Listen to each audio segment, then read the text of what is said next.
How did you see the energy industry going forward? So I think what's important out of this summit these days is that we see that, especially during the last couple of years, we see that especially LNG is now becoming an integral part of the energy industry. We think that the current crisis in Europe has pointed out that decarbonization is not going to happen overnight. It's not a switch. It's actually a transition. So we need a lot of time to actually do the proper transition without hurting the economy and with keeping our life standard at the same levels. So we think what we see is that LNG is going to be an integral part of this mix, of the transition mix.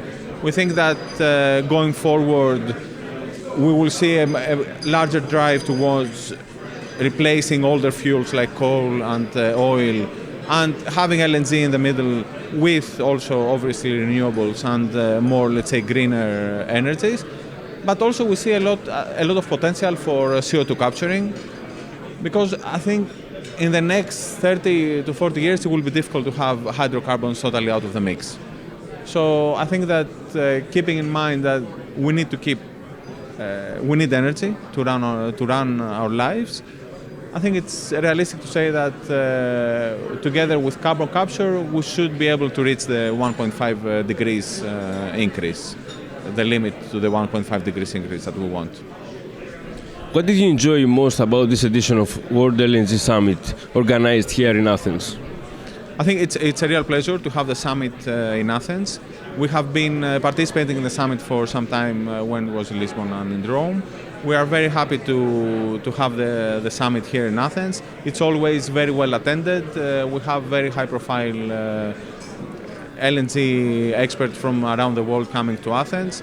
And I think especially at this point it also pinpoints the importance of shipping, as Athens Athens and Piraeus are probably the base for LNG shipping these days, with the investments that Greek ship owners have made in this segment. So for us it's a great pleasure to have them and to have the industry here. And I think there are a lot of interesting points coming out of the summit and the discussions that have been going on the last couple of days.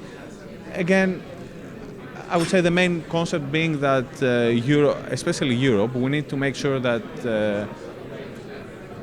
our leaders understand that LNG will be in the mix going forward, and Europe needs to be ready to commit in longer-term contracts in order to reduce at the end of the day the energy price. I think there is no other way to have a sustainable energy environment in the next 2-3 years without long-term LNG contracts.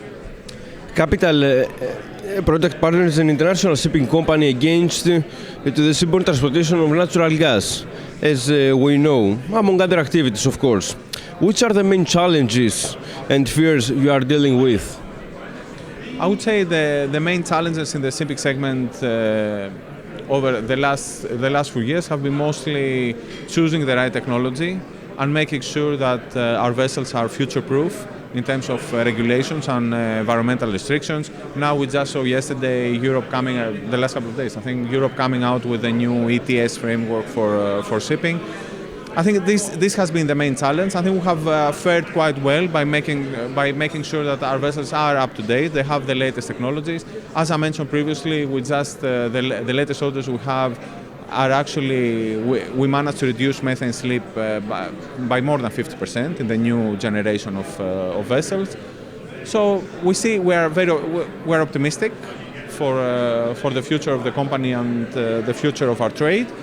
But at the same time, we are conscious of the challenges that lie ahead, and which we think that we tackle quite successfully so far.